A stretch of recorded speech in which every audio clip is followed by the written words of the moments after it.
dalam Tuhan. Apakah teman-teman sudah tahu sejarah GKK atau Gereja Kristen Kalam Kudus?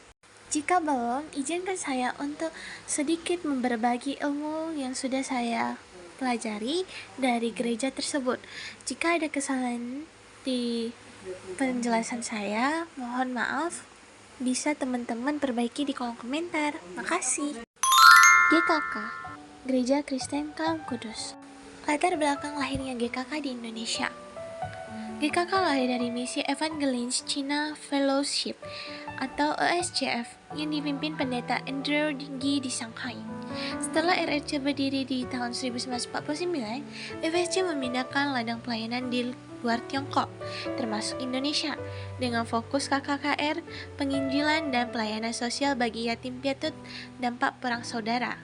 Di Indonesia, EFSC kemudian dinasionalisasi menjadi Yayasan Penyiaran Injil Indonesia atau YPII untuk merintis GKK serta Yayasan Malseta yang mendirikan MAAT atau Madrasah Alkitab Asia Tenggara, kelak menjadi SAAT Malang Sinode Gereja Kristen Kalam Kudus.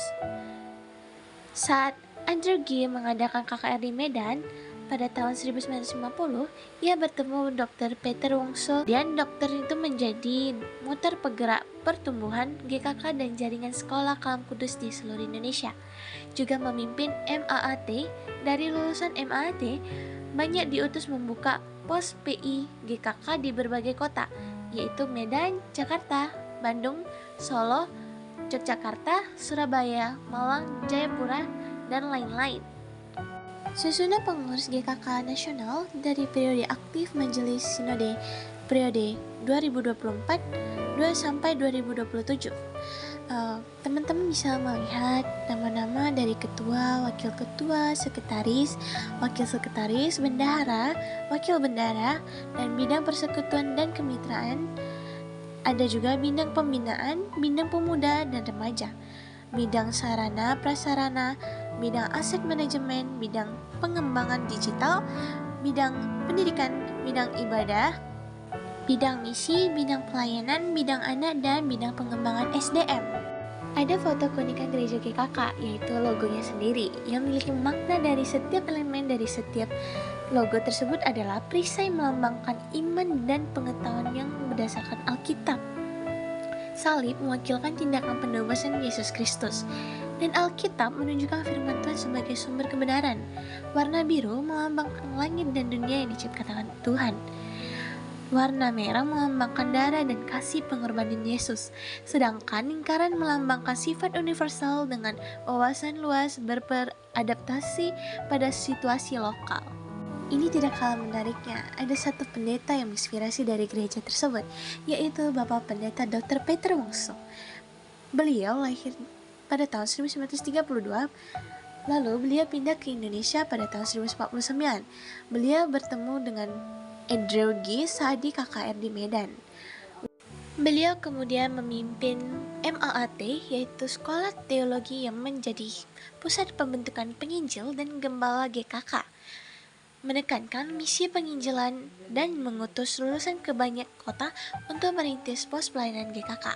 Warisannya besar bagi pertumbuhan jemaat dan pendidikan teologi Injil di Indonesia. Gereja ini tersebut tidak ada perbedaannya dengan gereja-gereja lain. Gereja ini juga mempelajari hal-hal yang baik dipelajari, nilai dan praktiknya. Yang pertama ada kasih dan kebenaran. Membangun manusia altruis. Ini moto resmi sinode, menekankan karakter, integritas, dan kebudayaan sosial. Yang kedua, Injil dan berpusat pada Alkitab. Pengakuan iman GKK menegaskan otoritas Alkitab, keselamatan oleh kasih karunia melalui iman kepada Kristus, serta panggilan gereja untuk memberitakan Injil dan murid-muridnya. Yang ketiga, fokus penginjilan dan pertobatan. Sejak awal, pengaruh pelayanan Andrew Gi dan John Sung membentuk luhur KKR dan penginjilan yang kuat di GKK. Yang keempat, sinergi gereja pendidikan.